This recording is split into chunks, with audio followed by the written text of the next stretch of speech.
Bueno, el tema para hoy tiene el siguiente título y se llama La bendición se arrebata. ¿Cómo se llama? La bendición se arrebata. Y vamos a ir a un versículo, una imagencita que te pasé en esa versión de Mateo 11. Vamos a Mateo 11:2, 11:12. Y vamos a leer ahí lo que dice en esa versión que hay en la pantalla. Véalo ahí, creo que es palabra de Dios para todos, pero quiero que lo vean en esta versión como lo dice y como lo recibe aparte el Señor. Dice, desde los días de Juan el Bautista, ¿hasta cuándo? Hasta ahora, el reino de los cielos ha venido avanzando contra viento y marea. O sea, a toda costa ha venido avanzando. Y dice, y los que se esfuerzan, ¿los que qué? ¿Alguien esforzado aquí? ¿Alguien que se quiere esforzar? Dice, los que se esfuerzan logran, ¿qué? Aferrarse a Él. El reino de los cielos, dice la palabra, arrepentidos porque ¿qué? El reino de los cielos se ha acercado. Y dice que cuando nos esforzamos, nosotros podemos aferrarnos ¿a quién? A ese reino que está prometido para nosotros. ¿Por qué dice que hay que aferrarse y hay que esforzarse? Creo que sabemos que dice la Biblia que hay que ir por la puerta ancha, por la puerta estrecha, ¿cierto? Que tenemos y debemos, y muchos que son los llamados, pero pocos, siempre hay un esfuerzo. Nada de ese cuento de que no, es que Jesús murió en la cruz y ya somos salvos, comamos y bebamos que mañana moriremos porque tenemos un puesto VIP reservado en las alturas, cuando realmente necesitamos esforzarnos. ¿O qué ejemplo nos dieron los apóstoles, por ejemplo? Sacrificio. Abandonaron su propia vida para seguir a Jesús. Y quiero que vamos a Génesis 32, versículo 26.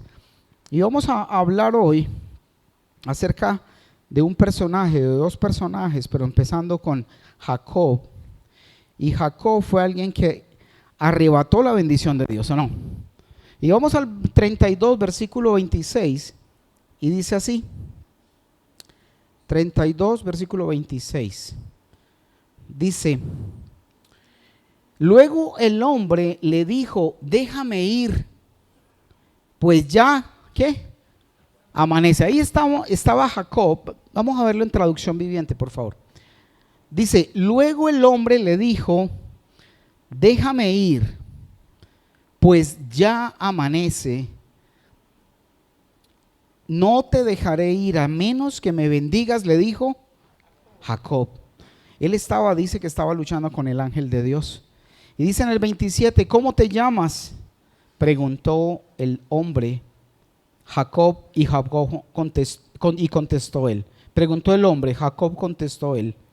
Tu nombre ya no será, ¿qué? Jacob, le dijo el hombre, de ahora en adelante serás llamado Israel.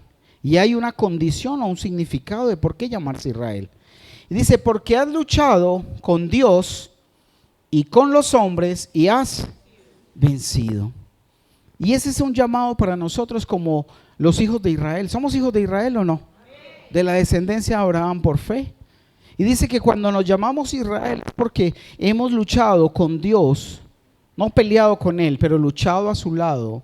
Y también hemos luchado contra ¿quién? Contra el mundo, contra la gente, contra nosotros mismos incluso. Y entonces esta parte de la bendición se arrebata. Jacob le decía al ángel de Dios, no te soltaré a menos que me bendigas. Y sabes, muchas veces nosotros no soltamos a Dios, ni siquiera lo agarramos y no esperamos esa bendición. Y el llamado de Dios es que nosotros arrebatemos, porque el reino de los cielos es arrebatado por aquellos que usan, digamos, la fuerza, la pasión para arrebatar el evangelio, para arrebatar el reino de los cielos. Y quiero que veamos un bello ejemplo. Sabemos que Jacob fue alguien que se robó la bendición de Dios. Jacob, después de haberse ido de la casa de haberse quedado con la bendición que finalmente había sido dada desde antes de nacer, ¿cierto? ¿Qué le dijeron a la mamá de Jacob? ¿Qué le dijo el Señor? El pequeño, tu hijo menor, servirá, perdón, tu hijo mayor servirá al menor. Y aunque él era el segundo, luchó y luchó por tener la bendición de Dios. Le tocó huir porque su hermano lo iba a matar y se fue a donde su tío Labán.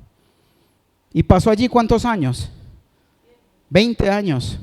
7 trabajando por Lea, 7 trabajando por Raquel y 6 trabajándole a Labán. Hasta que por fin le tocó volarse. Pero ya era tiempo, Dios le había dicho ya que regresara a su tierra. Luego Jacob tiene su familia y se radica otra vez allí en Hebrón. Y tiene su familia. Vamos a ir entonces para empezar esta historia. Hoy vinieron, ¿quieren leer Biblia conmigo o no?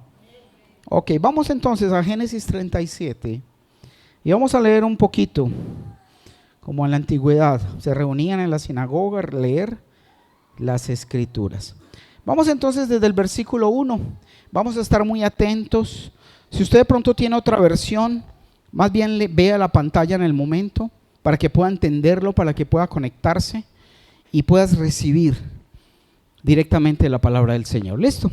Y dice entonces Jacob, ya ahí en audiovisuales me siguen para que estemos leyendo lo mismo. Y dice, entonces Jacob volvió a establecerse en la tierra de Canaán, donde su padre había vivido como extranjero. ¿Cuál era su padre de Jacob? Isaac. ¿Y cuál era el padre de Isaac? ¿Y cuál era el padre de Abraham? Taré. Bueno, ahí vamos poniendo. Segundo versículo dice, este es el relato de Jacob y su familia. Cuando José tenía 17 años, ¿alguien aquí de 17 años? ¿O que se crean de 17? Dice, este es el relato de Jacob y su familia. Cuando José tenía 17 años de edad, a menudo cuidaba, ¿qué? Los rebaños de su padre. Trabajaba, tenía 17, pero desde antes cuidaba los rebaños de su padre. Y dice, trabajaba para sus medios hermanos, los hijos de Bila y Silpa. Resulta que Jacob tuvo 2 esposas, ¿cierto? La primera se llamaba Lea, la segunda Raquel, pero ellas tenían unas siervas y que eran Bila y Silpa. Ya usted, si se mete luego en la historia, va a conocer un poco más, pero hoy vamos a enfocarnos en otra parte. Y dice que trabajaba para sus medios hermanos, los hermanos que nacieron a través de ¿quién? De las 2 concubinas. Y dice, de 2 de las esposas de su padre, así que le contaba a su padre acerca de las fechorías que hacían sus hermanos. ¿Cuántos hermanos tenía Jacob? Perdón, José. ¿Cuántos hermanos tenía? Tenía, ¿cuántos? Pero hermanos hombres. ¿Y luego nació quién? Benjamín. O sea que tenía 10. Pero ya después uno más pequeño que era Benjamín, tenía 11 hermanos. Y dice entonces que así le contaba a su padre acerca de las fechorías que hacían sus hermanos. Él iba y cuidaba las ovejas con los hermanos. Pero estos hermanos hacían muchas cosas que no eran agradables al Señor. Y José era muy temeroso de Dios. Yo me imagino siendo el hijo menor, el hijo de su esposa amada, que fue Raquel, y el que tuvo en su vejez, cómo le contaba las historias acerca de la promesa que Dios le hizo, la noche que estuvo y puso la piedra de almohada y tuvo la visión de la escalera al cielo y los ángeles que subían y bajaban, ¿recuerdan? Y me imagino que le dedicaba el tiempo que tal vez no tuvo con los otros hijos, aunque muchas veces los hijos son los que a veces se distancian de los padres. Cuando un hijo se acerca a uno, está cerca, se le dedica más tiempo. Pero aquellos que quieren mantener encerrados, apartados y distantes, pues es difícil obligarlos. Pero al parecer, José tenía algo diferente con Jacob. Y se le acercaba, aprendía y había heredado un gran temor de Dios. Y era quien le contaba al papá las fechorías que hacían los hermanos. Vamos al 3.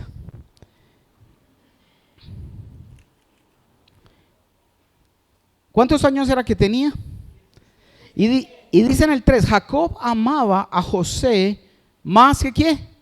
Más que a sus otros hijos, porque le había nacido en su vejez.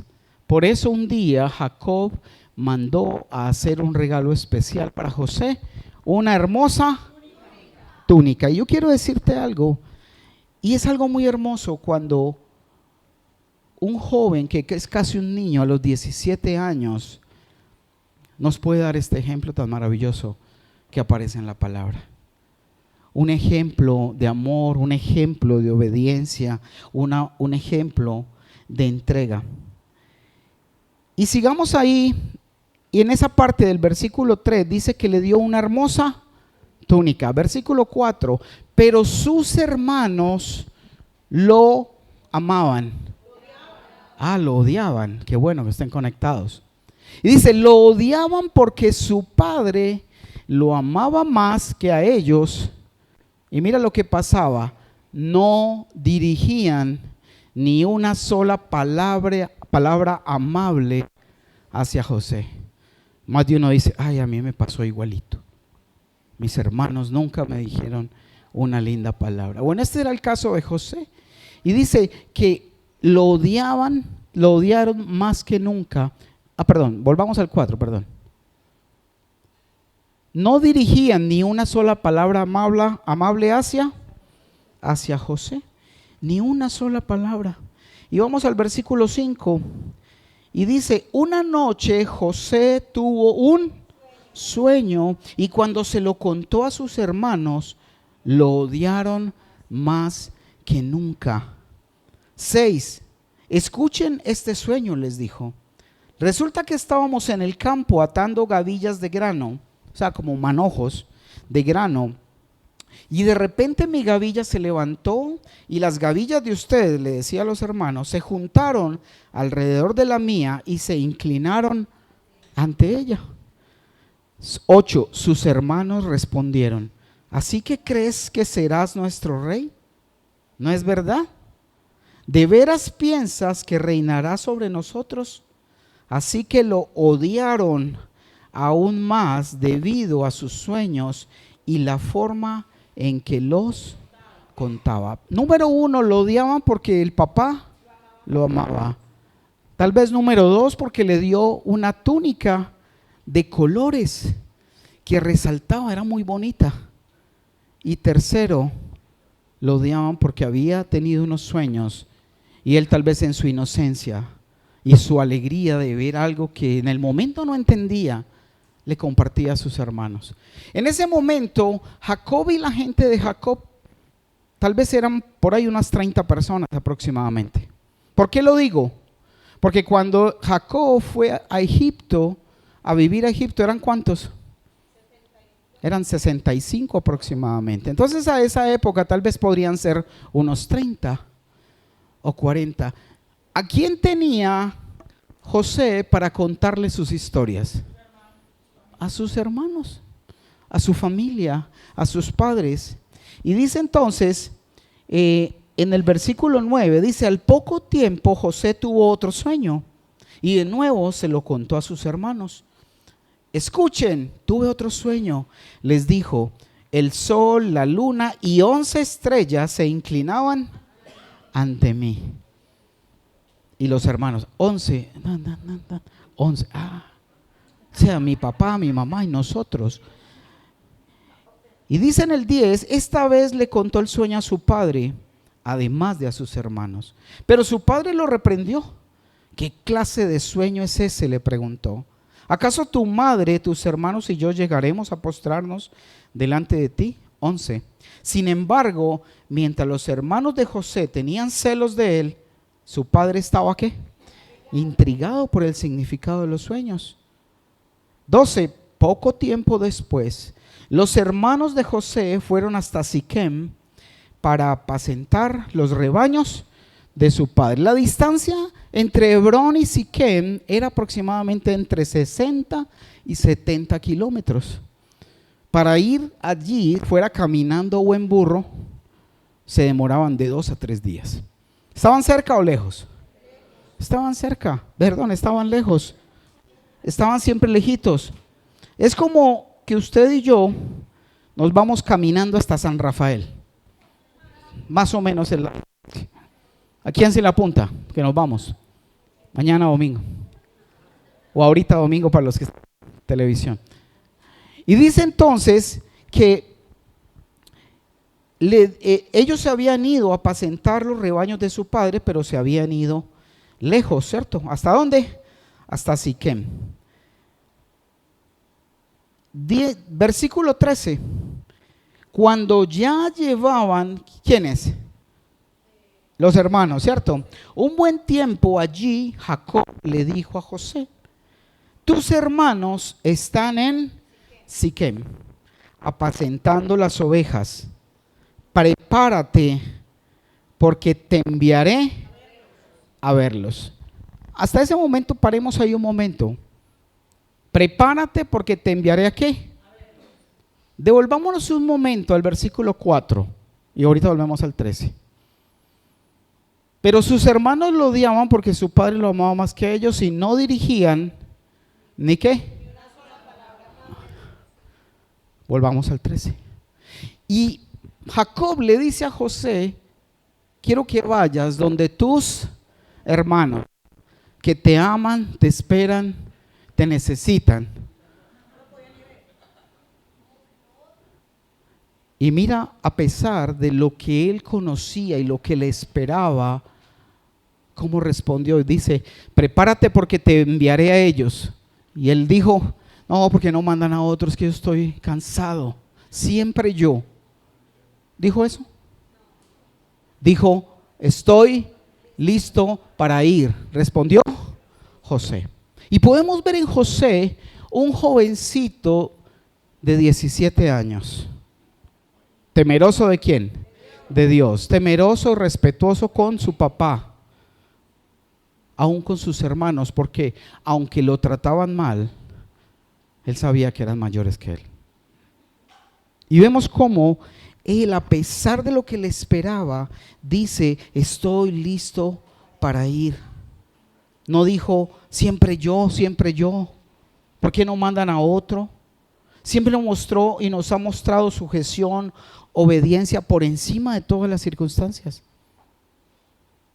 No sabía que lo que le esperaba tal vez no era lo mejor y lo más agradable, pero tenía un temor de Dios, una obediencia que hoy es un ejemplo y una forma de darnos a nosotros una enseñanza grande de la sujeción y de la obediencia, ¿cierto? ¿Usted iría? ¿Se apuntaría a ese viaje de 3 días donde sus hermanos, que ni siquiera le dirigían una palabra agradable? Pero José sí lo hizo.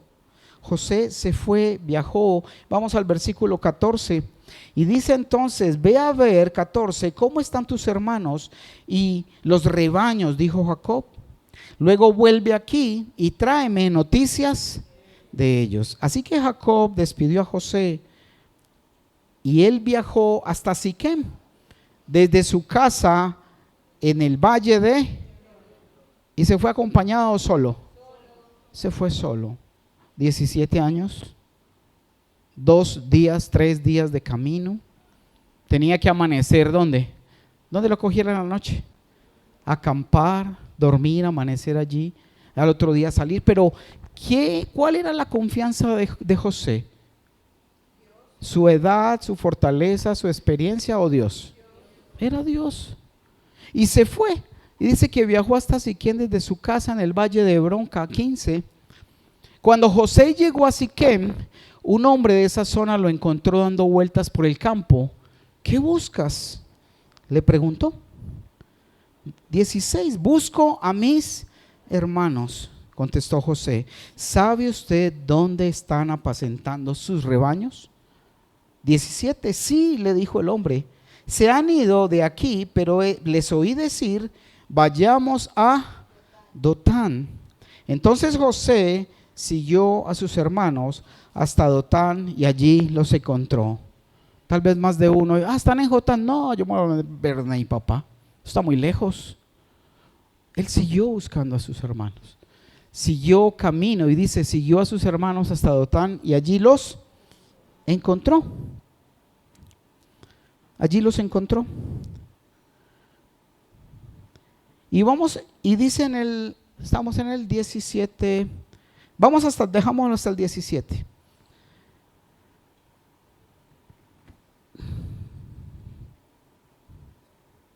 Y hay algo que me hablaba el Señor y que quiero que cada uno de nosotros lo tengamos presente. Y es que cuando Dios nos pide hacer algo, debemos hacerlo como para quién. Como para Dios, como para Él. Porque muchas veces hacemos cualquier cantidad de cosas, pero no las hacemos como para Dios. Las hacemos refunfuñando, las hacemos quejándonos. Y quiero que vamos a Colosenses sin perder 37:17. Vamos a Colosenses 3, versículo 22 al 24. Y dice Colosenses 3:22. Dice, esclavos, obedezcan en todo a sus ¿qué? Amos terrenales. Hoy día pues no hay esclavitud literal, hay empleados, hay patrones, y dice, obedezcan en todo a sus amos terrenales, traten de agradarlos todo el tiempo, no solo cuando ellos los observan. Sírvalos con sinceridad debido al temor reverente que ustedes tienen. ¿A quién? Al Señor. 23.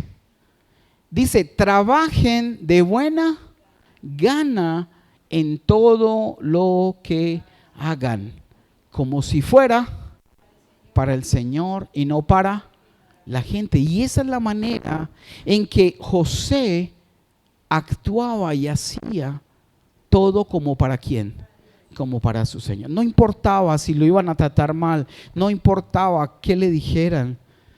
Él simplemente se concentraba en hacer un buen trabajo.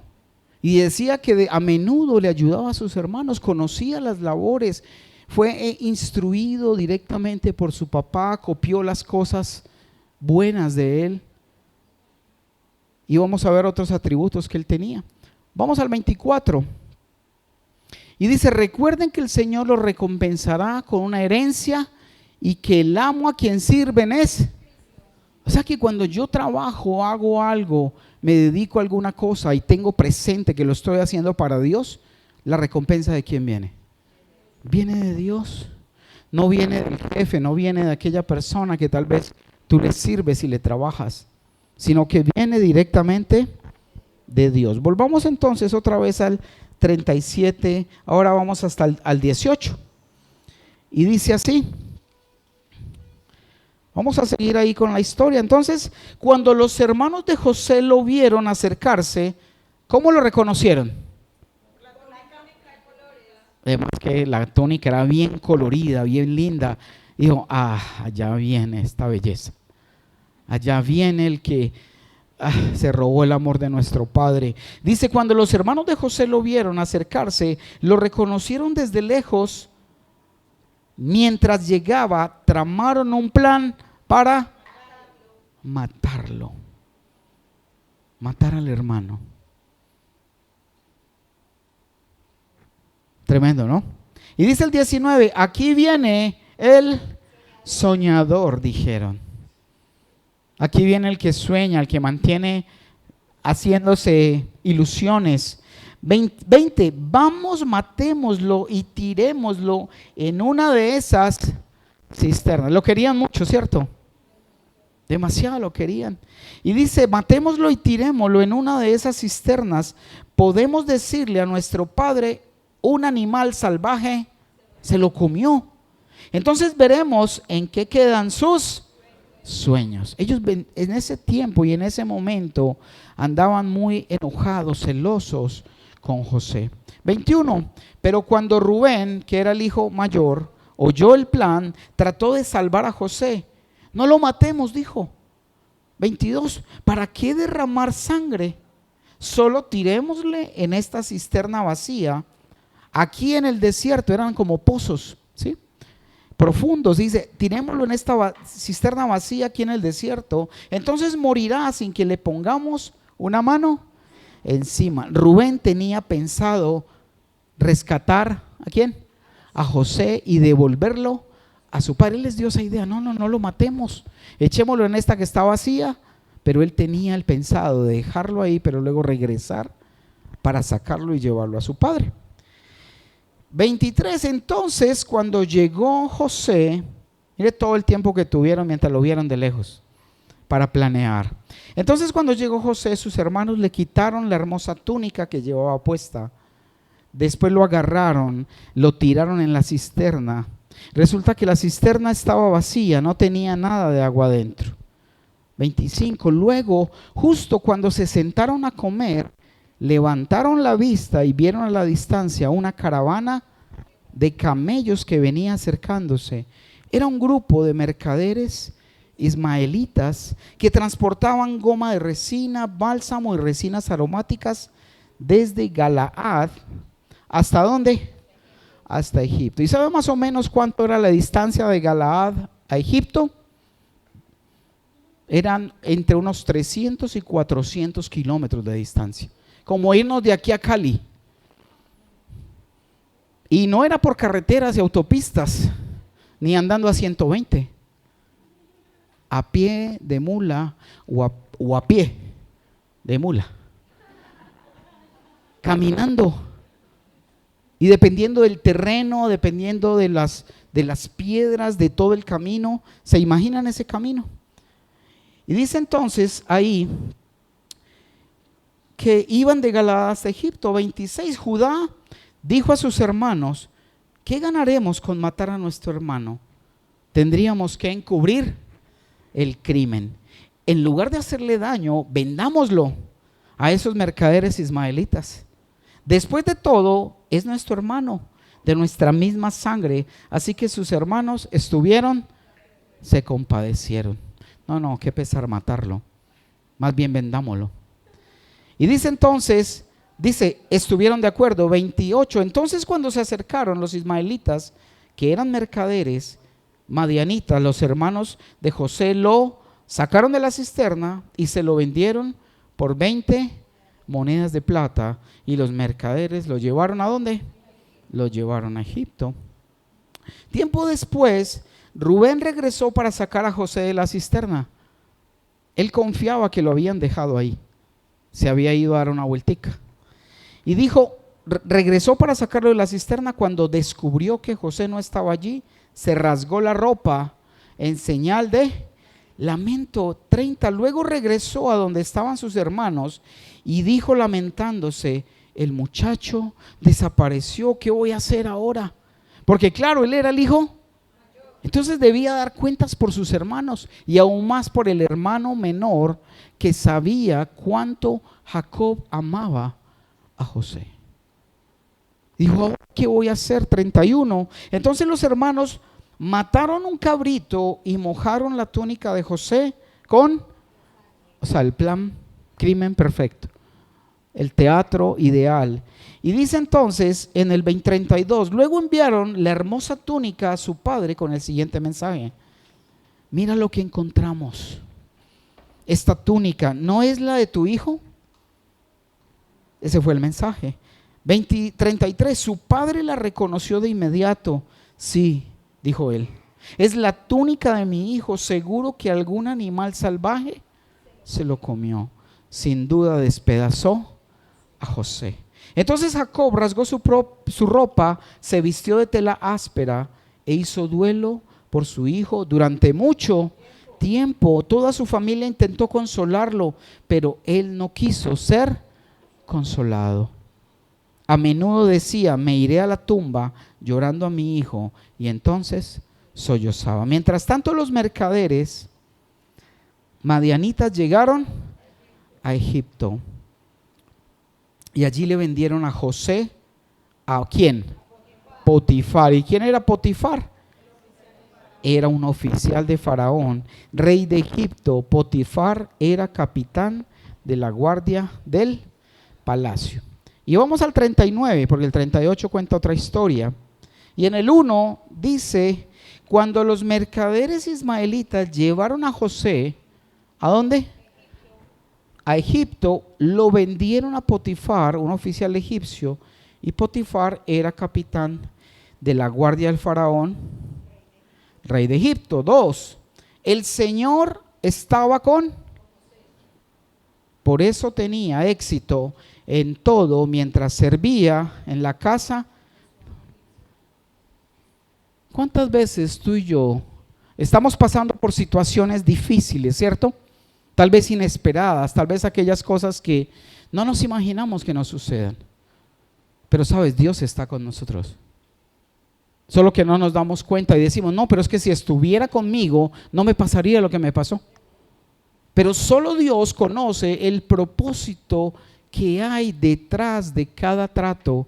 Por eso nosotros debemos ser pacientes y agradecidos con cualquier situación, porque no sabemos el propósito, no sabemos. Mira que José ni siquiera sabía el significado de esos sueños, pero lo único que sabía era que él confiaba en ¿quién? En Dios, que temía a Dios, que lo amaba, y que aunque estuviera en las condiciones de esclavitud, solo le pertenecía ¿a quién? A su Señor. Y dice que el Señor estaba con José, por eso tenía éxito en todo mientras servía en la casa ¿de quién? De su amo egipcio. Versículo 3. Potifar lo notó. ¿Notó qué? ¿Qué notó Potifar? Y que Dios estaba con él. Tenía gracia. Era alguien que era diligente y hacía las cosas de una manera correcta. Trabajaba efectivamente. Y dice: Potifar lo notó y se dio cuenta de que el Señor estaba con José y le daba éxito en todo lo que hacía. 4. Eso agradó a Potifar, quien pronto nombró a José ¿su qué? Su asistente personal. Lo puso a cargo de toda su casa y de todas sus posesiones. Versículo 5. Desde el día en que José quedó encargado de la casa y de las propiedades de su amo, el Señor comenzó a bendecir la casa de Potifar. ¿Por causa de quién? De José. Todos los asuntos de la casa marchaban bien y las cosechas y los animales prosperaron. ¿Ustedes ven alguna muestra de pereza en José? Muestran que alguna vez, a raíz de lo que le sucedió, estaba en un rincón llorando, quejándose de la vida que le había tocado, maldiciendo. Nunca. Solamente se dedicó a hacer lo correcto. A pesar de su situación, a pesar de las circunstancias, nunca mostró pereza. Y vamos a ver algunas escrituras sin perder ahí ese versículo 5, Proverbios 13:4, que tienen que ver con la pereza, la falta de diligencia nuestra en muchas ocasiones. Proverbios 13:4. Los perezosos ¿qué? Ambicionan mucho y obtienen poco, pero los que trabajan ¿con qué? Prosperarán. Y él mostraba a Dios en su vida, en lo que hacía. Era diligente, era ordenado, era inteligente, y el Señor estaba con él. Y él mismo, Dios, se encargaba de que él le pusiera todo el esmero y lo levantaba y lo llevaba a mejores lugares. Y era un esclavo, pero él siempre había conocido y sabido que él era simplemente un objeto de Dios. Por eso él no tenía problema de que lo trataran mal, porque él no tenía prejuicios y simplemente sabía que era un objeto que en las manos de Dios podía ser útil. ¿Cuántos de ustedes o de nosotros diríamos, no, a mí no tengo problema que me digan esclavo? ¿O cuántos diríamos esclavo yo? Usted no sabe con quién está hablando, usted no sabe quién soy yo. Cuando solo somos eso, un objeto de Dios. Y vamos a Proverbios, ahí en el 18:9, Proverbios 18:9. El perezoso es tan malo como el que destruye cosas. ¿Es buena la pereza? No, dice que es tan malo como el que destruye cosas. 21:25. Por mucho que desee, el perezoso acabará, ¿en dónde? En la ruina, porque sus manos se niegan a trabajar. La palabra lo dice. Se nos puede ir la vida en sueños si nos dedicamos solo a hacer pereza. Y nunca lograremos avanzar porque la pereza nos detiene y nos derrumba. Romanos 12:11. No sean nunca perezosos. Más bien trabajen con esmero y sirvan al Señor con entusiasmo, con ganas, con dedicación, con amor. Hay que trabajarlo de esta manera. Mira, José estaba solo, estaba distante de su familia. No conocía a nadie. Además, su condición era de esclavo, pero Dios era todo para él.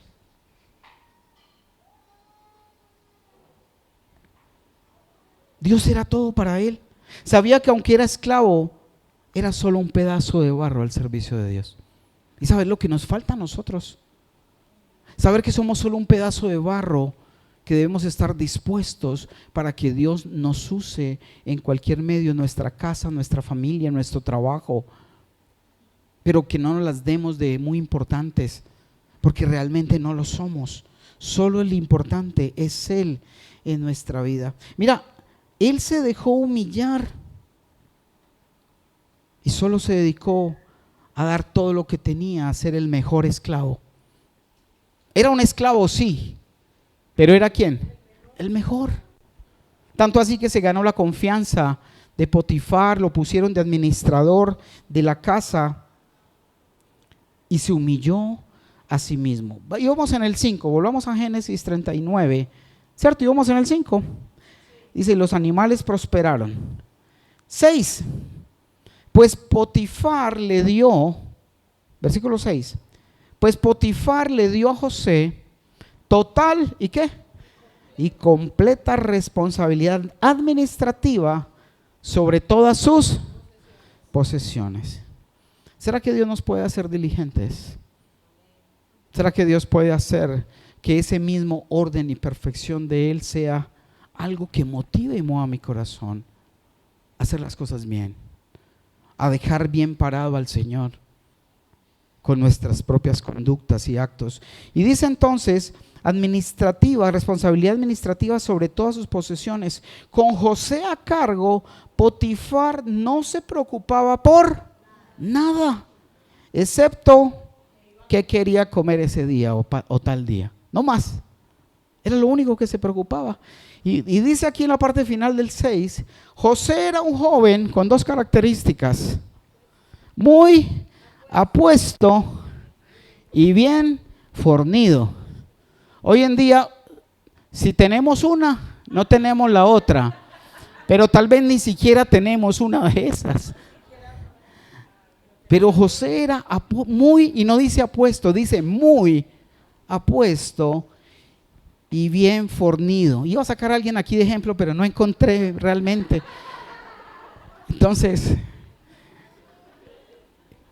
mira, aparte de que era temeroso de Dios, un hombre puro, un hombre que temía y amaba a Dios, tenía todo. Bien apuesto, muy apuesto y bien fornido. Pero eso también le trajo un pequeño problema. Versículo 7. ¿Está buena la historia o no? Y dice, y la esposa de Potifar pronto comenzó a mirarlo con deseos sexuales. La esposa de Potifar. Ven, acuéstate conmigo. Le dio una sugerencia. Le ordenó ella porque era su esclavo. Pero José, 8, se negó. Mire, le contestó, mi amo confía en mí y me puso a cargo de todo lo que hay en su casa. Nadie aquí tiene más autoridad que yo. Él no me ha negado nada, con excepción de usted, porque ¿era un hombre temeroso de Dios o no? Un hombre temeroso de Dios. Y dice, con excepción porque usted es su esposa, ¿cómo podría yo cometer semejante maldad? Y mire, no dice, sería un pecado contra Potifar. ¿Sería un pecado contra quién? ¿Sabes que cuando tú y yo vamos a hacer algo que no debemos hacer, nos preocupa no fallarle a Dios? ¿O nos preocupa que alguien nos pueda mirar? Mira cómo el Señor, cómo José nos da ese ejemplo. Y llevaba poquito tiempo allí. Tal vez, no sé, tal vez tendría ya unos 20 años, no sé. O un poquito más. Pero mira cómo tenía ese temor de Dios que decía, ¿cómo podría yo cometer semejante maldad? Sería un gran pecado contra Dios. Y me imagino que siendo la esposa del capitán del ejército, era una mujer muy bonita. Pero él sabía su posición, sabía qué tenía y cuál era su responsabilidad. Vamos al 10 y dice, pero José íbamos vamos al 10. Día tras día, ella seguía presionando a José. Pero él, ¿qué? Se negaba a acostarse con ella y la evitaba tanto como podía. Ella se obsesionó con él. Claro, muy apuesto y bien fornido. José no era chiquitico, ñurito, y no, era tremendo. Y dice entonces, en el 11, cierto día, sin embargo, José entró a hacer su trabajo normal y no había nadie más allí en la casa. 12, no había nadie más, no había nadie allí. Ella llegó, 12, lo agarró del manto y le ordenó, vamos, acuéstate conmigo ya. Ahí faltó el ya. Pero él le dijo, ve, vamos, acuéstate conmigo. Para los que están niños, chiquitos, es que no le gustaba dormir sola. Le daba miedo. Ella llegó, lo agarró del manto y le ordenó, vamos, acuéstate conmigo. José se zafó de un tirón, pero dejó su manto en manos de ella al salir corriendo de la casa. Salió corriendo. Él huyó, como dice la palabra, de las pasiones juveniles. Ay, yo ya no sufro de eso. Sí, tienes 50 y todavía con las mismas pasiones juveniles. Y es algo que nos da ejemplo este hombre lejos de la casa. ¿Quién lo iba a ver? ¿Tenía padres, hermanos que vieran su conducta? No, pero sabía que Dios lo veía donde estuviera, que lo acompañaba, lo prosperaba. No decía mentiras, no engañaba, no hacía nada de esto, porque sabía que Dios estaba delante de él. Y quiero que vamos a 2 Timoteo 2, sin perder el 12 de ahí. 2 Timoteo 2, 20 hasta el 22. 2 Timoteo 2, 20. Y dice, en una casa de ricos, algunos utensilios son ¿de qué? Oro y plata, y otros son de madera y barro. Los utensilios costosos se usan en ocasiones especiales, mientras que los barros son para el uso diario. ¿Recuerdan? Usted tiene la vajilla allá en la casa que es solo para las visitas, ¿cierto? Cuando llega alguien importante para usted, especial o en fechas especiales, saca la vajilla bonita, de resto usted no la usa. Y dice, mientras que las baratas son para el uso diario. 21. Si te mantienes, ¿qué? Puro, serás un utensilio especial para uso honorable. Tu vida será limpia y estarás listo para que el maestro te use en toda buena obra. 22. Huye de todo lo que estimule las pasiones juveniles. Vamos a dejarlo ahí y regálame la definición, porque muchas veces hablamos, ay, ¿cuáles son esas pasiones juveniles? Es que eso era cuando yo estaba joven. Y mira la definición de pasiones juveniles. Dice, las pasiones juveniles son anhelos incontrolados de placer. Cuando tú aún te mantienes con esos anhelos incontrolables de encontrar placer, llámese por el medio que sea, de la forma que sea, que te genere placer, eso se llama una ¿qué? Pasión juvenil. Dice, cuando tenemos esos deseos y anhelos incontrolables de entretenimiento, ay, no estoy tan cansado, pa. No, es que ¿por qué no manda a mi hermana? Préndale una consola de video a ver qué tan cansado está. Estoy tan aburrido. Mira, deseos y anhelos incontrolables por entretenimiento, horas y horas allí, pero vaya a orar y se queda dormido. Lea la Biblia y... Yo conocí a un amigo que sufría de insomnio muchos años y le dijeron, si usted lee la Biblia se alivia del insomnio. Y cuando empezaba a leer la Biblia siempre se quedaba dormido, nunca pudo leer la Biblia. Según él se curó del insomnio,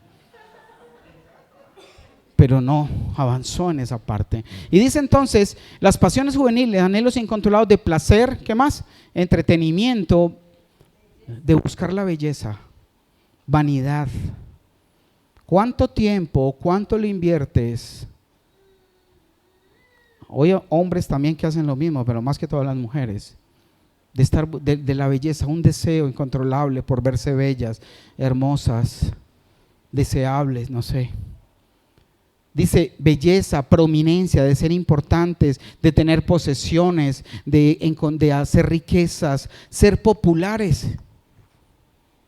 No, es que necesito tener tantos me gusta, tantos seguidores, tantos followers. Si no tengo siquiera 1 millón, no, me tiro de un puente más bien. Porque su vida y su anhelo, esa pasión lo lleva a buscar cosas que no dan nada. Dice, están enfocados, dice, pasiones, posesiones, riqueza o popularidad. Están enfocados ¿en quién? Las pasiones juveniles están enfocadas en nosotros mismos. Ay, yo no sabía que era tan joven, dirán algunos. Tengo tantas pasiones juveniles, porque no las hemos soltado. Y dice, enfocados en uno mismo y nos impulsan a tratar de obtener lo que queremos. La manera de vencer es huir de ellas y comenzar a buscar los deseos del Señor para nuestra vida, como se revela en ¿dónde? En su palabra. Entonces, ahí pídele al Señor que te permita encontrar cuántas pasiones contemplas en tu vida y a cuántas debes huir. ¿Cuántas debes huir? ¿Y qué pasó con José? ¿Dónde estábamos? En el 12.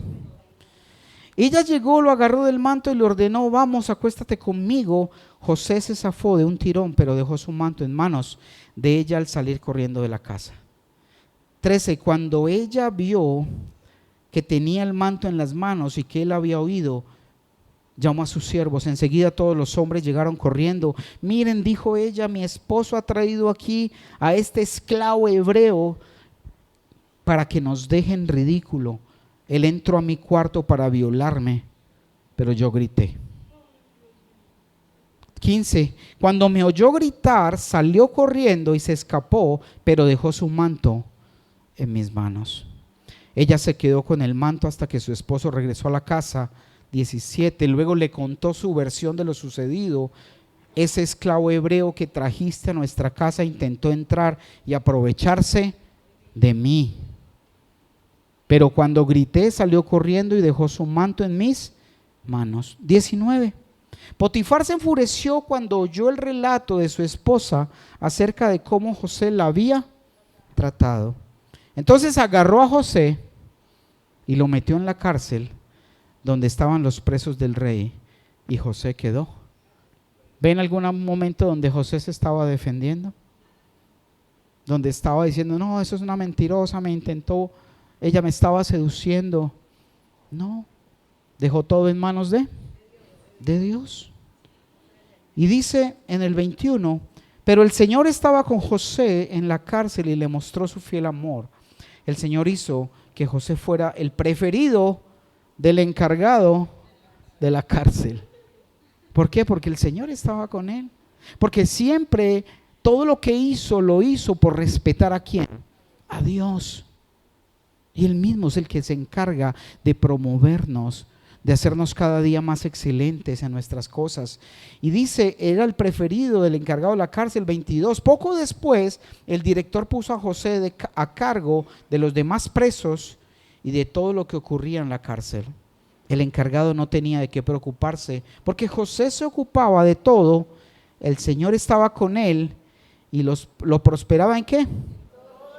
En todo lo que hacía, lo prosperaba, hacía de él alguien digno de confianza, amado por cualquiera. Y algo que el Señor me hacía o me traía a memoria es que la diligencia de José, poniendo primero a Dios, es lo más admirable que podemos nosotros copiar de él. ¿Cuánta gente puede decir, cuando yo sea gerente la voy a dar toda?